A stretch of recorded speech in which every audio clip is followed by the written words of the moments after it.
For me, I mean, it is my cure.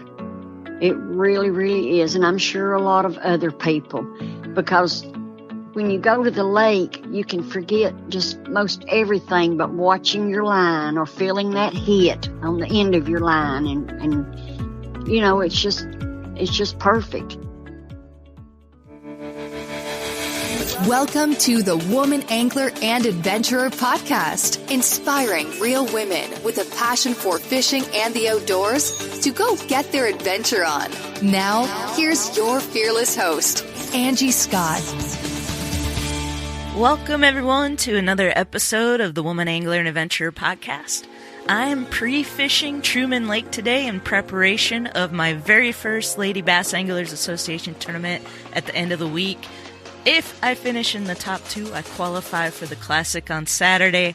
I'm not going to dwell on that, though. Instead, I'm going to take advice from my new friend, Em, who I met up at Lake Erie and we chatted with on the Girls Trip episode a couple weeks ago. She used to fish on the Bass and Gals tournament trail, and this is what she said. Hi, Ange. It's Em. My son was getting tired. Oh, when I used to do sports shows with my friend that chartered, the one I told you had passed away, everybody would say, they'd talk about limits. Are we going to catch our limit? And that's what he always came back with. He said, I don't even think about limits.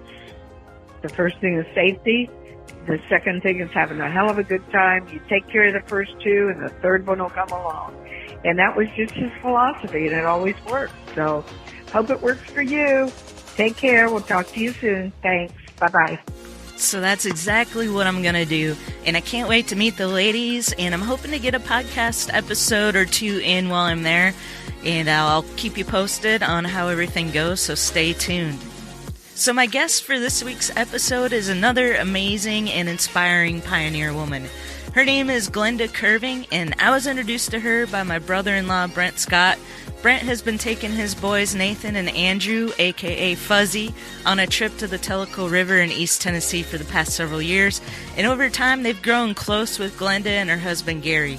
After listening to our conversation, you're going to see why. Be sure and check out the website for this episode so you can see some photos. Just go to thewomanangler.com/154 to check it out. All right, enjoy.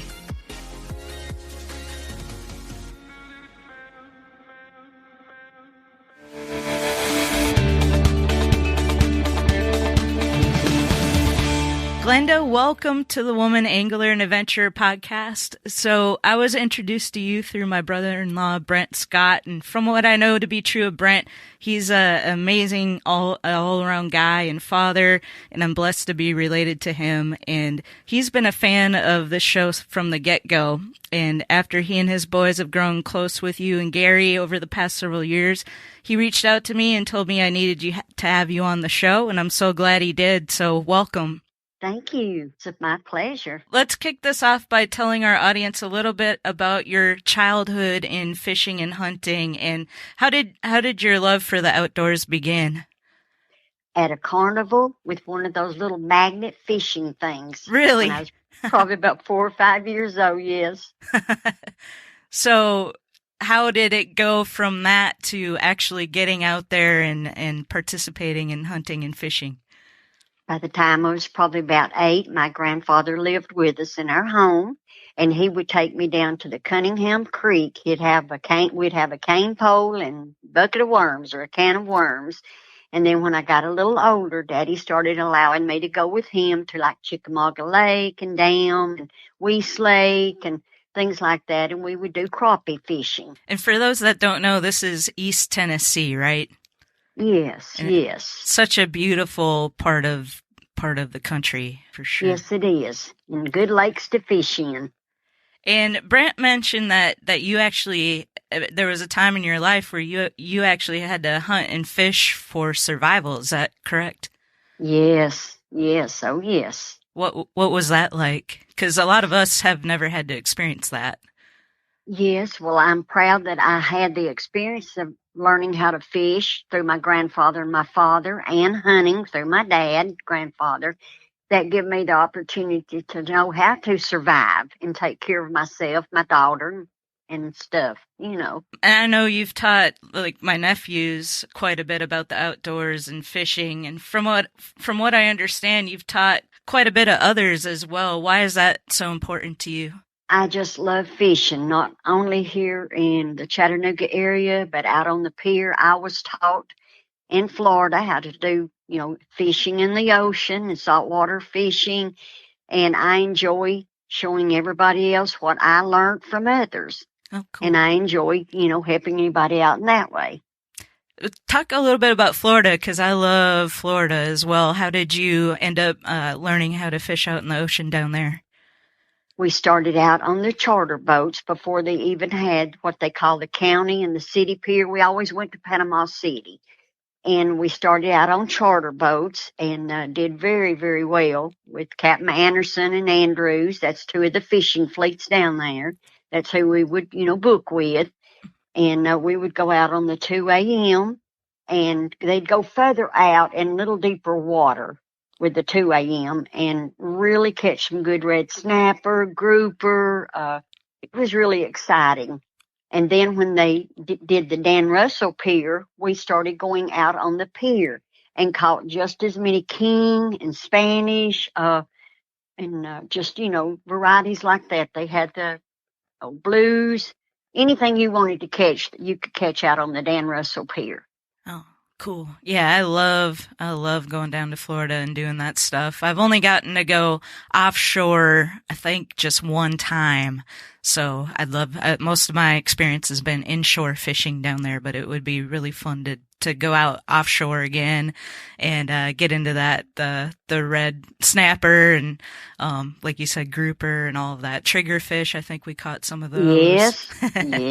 Yes. So much fun. Are there any stories over the years that really stand out to you in your outdoor experiences? What, you know, I enjoyed is the past 3 years down in Panama City, we'd go out on the pier.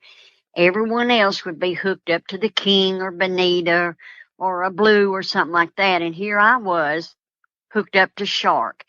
And about 2.5 to 3, 4 hours later, with it taking me up and down the pier, you can't land them. Certain species, you can't land them. You know, you got to break your line. But it's safe for the fish because the hook or whatever rots out of their mouth, or the salt water will take care of that.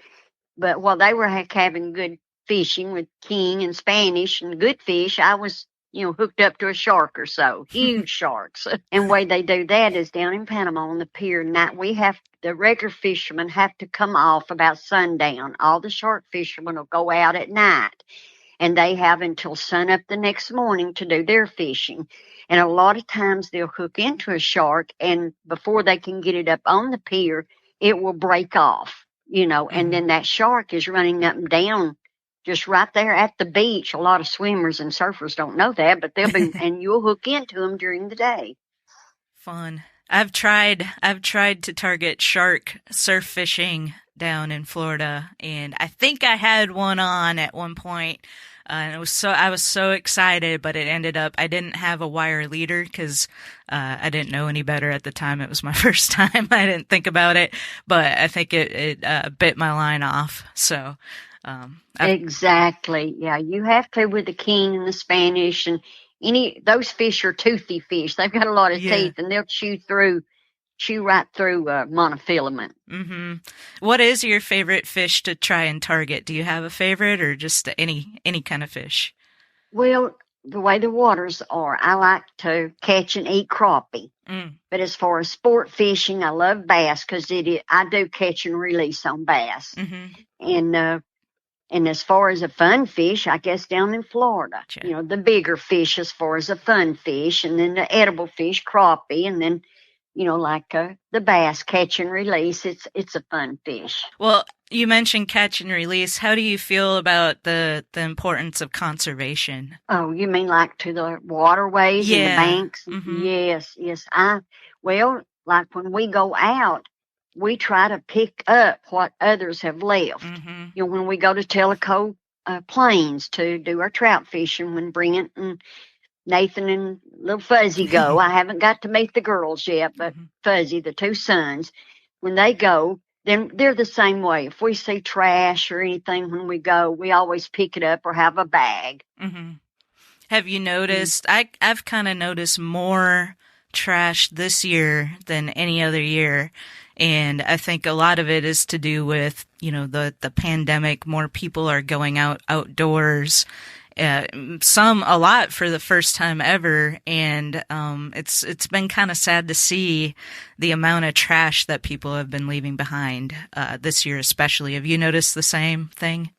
Yes, because it's not only dangerous to the fish or the turtles and things like that in the water, but if you leave that trash on the bank, you have, bear, your cats, dogs, and things like that, your wilderness wildlife that can get into that trash, and then they wind up dying, trying to get into cans to eat, and then they can't get it off and they die. It is sad.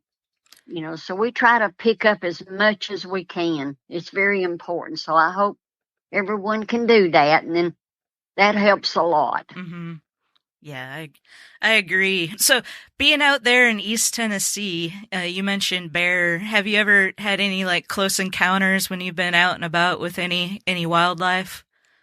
Yes, but not no dangerous situation. Oh, good. Usually if you encounter one and he's in the same trail or anything like that, it's best for you to just, avoid it, because most of the time they'll go their way. It's mostly whenever people come up and they want to throw food or anything at it. Well, they're going to come towards you, and then they'll come back to that same spot in a campground, for instance. We always keep our stuff put up in the car or in the camper or in the cabin when we go to Tellico. That way it don't draw the bear. They won't get shot and, marked and shot and relocated. So it not only saves the human life, it saves the wilderness and the animal life.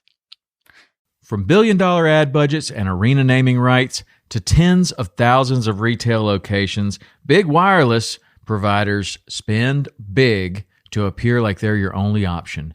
How do they afford it all? That big bill you get at the end of every month. Mint Mobile had a different idea. Instead of brick and mortar overhead, Mint Mobile is online only. What does that mean for you? A whole lot of savings, because wireless plans from Mint Mobile start at just $15 a month. That's unlimited talk, text, and data for just $15 a month. You'll save enough that you can get a brand new rod and reel for the upcoming season. For anyone who just hates their phone bill, Mint Mobile offers premium wireless for just $15 a month. All plans come with unlimited talk, text, and high-speed data delivered on the nation's largest 5G network. You can use your own phone with any Mint Mobile plan, and you can even keep your same phone number along with all of your existing contacts. By going online only and eliminating traditional costs of retail, Mint Mobile passes significant savings on to you. Switch to Mint Mobile and get premium wireless service starting at just $15 a month. To get your new wireless plan for just $15 a month and get the plan shipped to your door for free, go to mintmobile.com/waypoint. That's mintmobile.com/waypoint. Cut your wireless bill to $15 a month at mintmobile.com/waypoint. Talk a little bit about Tellico, people that aren't familiar with that area. What's the reason why you like to go there? I know Brent loves it. Yes, it is absolutely a beautiful place to go. Whenever you get into the little town of Tellico, you drive maybe a couple of miles till you get to what we call 210, I think, is our river road. All the way up River Road, you're running beside the river or the rapids where you fish. Then you get up probably about 12 miles up that little river road, and you come into a little area that's got cabins, motels. It's got Green Cove store where you can buy all your tackle, food, anything. And then right past it, you start coming into campsites. They have Sourwood, and it's free camping.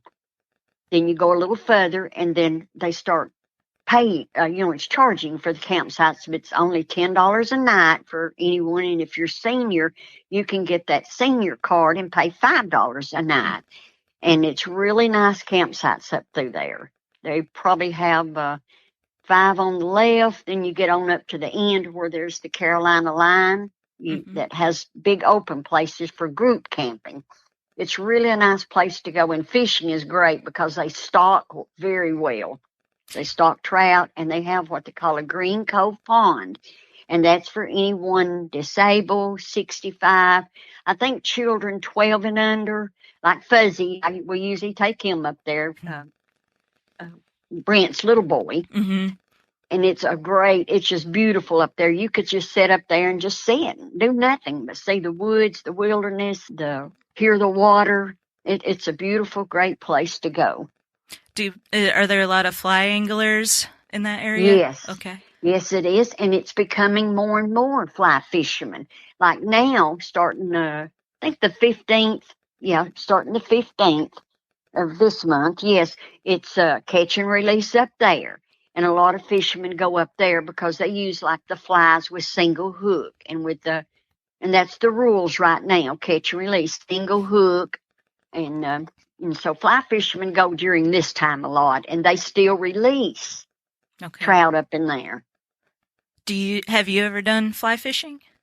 No, my daughter has, but I never have. Mm. I would love to learn because it's really an art to watch them. When I can sit and watch a fly fisherman throw and cast, and it's really great. Now, my cancer doctor, Dr. Slaybach, I don't know if I should mention names, but he's a wonderful cancer oncologist. Him and his wife, Cindy, they go out to Montana, and she is a really avid fly fisherman. Mm. Yeah, it's beautiful out there, and I agree, it's such an art, but it sure looks like a lot of work to me. I know it really. But it is fun to watch, for sure. I got to go on a road trip down to Florida and with a couple of fly anglers last fall. And we were fishing inshore for like snook and trout and just any kind of inshore fish and tarpon. And it was just, it was so fun to watch when they hooked up with one and brought it in. I actually tried it a little bit and brought my first fish in on the fly. It was a bluefish, but it was in the school of Jack Crevalle, and it was so much fun. They fight so hard. So. Oh, I know it. And like you say, when you go down to Florida, you never know what kind of excitement. It's always something exciting happens. Mm-hmm. Yeah, that's, I think, the big draw to it for me is especially any kind of fishing, really. You never know what you're going to get. There's so many different kinds, and they could be in any area, really. Even like fishing from the beach. I don't know if you've ever done that, but it's like every time I catch something different. Yes, we usually go get that permit. We in Panama, you got to buy a special license for the shore fishing, but we do that and go right down from our motel and throw out. And like you say, you'll get a small sand shark or Spanish mackerel that's running up through there, blues. Mm-hmm. Yep, I love it. So, yeah, I do too. So this year, it's been a really crazy year for a lot of people. And I mentioned, more people are getting outdoors, which is great. What do you think? How do you feel about, getting out in nature and just experience it, whether you're fishing or hunting or anything? Like, how does that play a role in mental health? For me, it is my cure. Mm-hmm. It really, really is. And I'm sure a lot of other people, because when you go to the lake, you can forget just most everything but watching your line or feeling that hit on the end of your line. And it's just perfect. Yeah, I agree. And I think that is what attracts a lot of people to fishing and other outdoor adventures. Do you have any words of inspiration or advice for listeners of the Woman Angler and Adventurer podcast? Oh, just everybody, take your wife if she's interested, your children, and get them into fishing because it's a sport that will stay with them, and it's good. It can feed you and, ease your mind for the mental aspect of it. And it's just one of the best things to do of the sport activities. Well, thank you so much for being on the show. I really appreciate it. It was fun chatting with you. Is there anything that we didn't talk about that you want to share? No, just I've enjoyed speaking with you, Angie, and talking about the fishing activities that we all do. Yeah. It's one of my favorite topics, that's for sure. Yes. And that's the thing about it. I have a lot of male friends that fish and have since I was a little girl because Daddy would always take me out on the pier. And there's not that many ladies that go. But I wish there was more ladies that would be interested in it, like going to Tellico or over here to Harrison Bay, Chickamauga. But you just don't have that many ladies that participate. And I like, for ladies to go or children. Yeah, I've noticed. So I'm originally from Minnesota, and I've noticed it's a little different down here than it is up there. Like, I guess it's, just a different atmosphere. Like we have, we're land of 10,000 lakes. So there's a lot of opportunities to get out and fish. And it seems like it's more of a family activity up there than it is here, where it's mostly just the men going out. Yeah. And so I agree. I would love to see more families, more wives, more women just going out there and experiencing it. I have started to see an increase, though, I will say, in the last couple of years. I'm out here on Percy Priest Lake outside of Nashville, and I've been seeing more like kayak anglers, female kayak anglers out there on their own fishing, which is great. And I've even seen a couple boats, bass boats go by that's just women or a woman on board. So that's been fun to see. Yes, yes.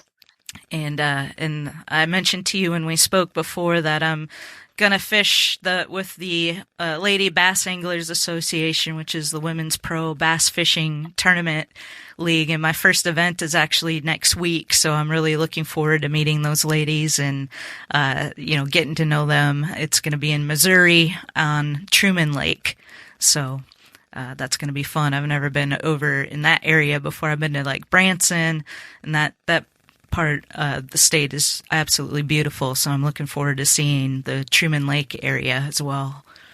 Oh, yes, yes. All right. Well, thank you so much again for being on the show. It was just a pleasure talking to you, and maybe I'll get to meet you sometime. Maybe we'll make a trip out to Tellico. That would be so much fun.